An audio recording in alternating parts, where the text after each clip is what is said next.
Dr. Fauci hasn't seen a patient for 20 years. Reporting the disease, Erickson claims, is being forced onto healthcare professionals. ER doctors now, my friends that I talk to say, it's interesting. When I'm writing up my death report, I'm being pressured to add COVID. Why is that? Why are we being pressured to add COVID? To maybe increase the numbers and make it look a little bit worse than it is? I think so. According to Erickson, there is something much larger at play here. This is not about science, and it's not even about COVID. When they use the word safe, if you listen to the word safe, that's about controlling you. So when I talk to all my ER doctors who work in a hospital, no stake in the game, same opinion.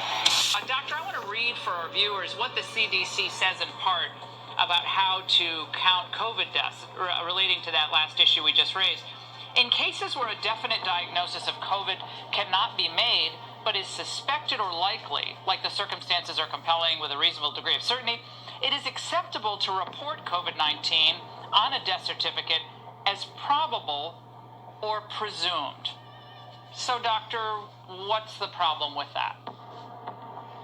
Well, in short, it's ridiculous. I spent some time earlier today just going through the CDC's manual on how to complete death certificates and the parts that were specifically written for physicians. And in that manual, it talks of precision and specificity, and that's what we were trained with.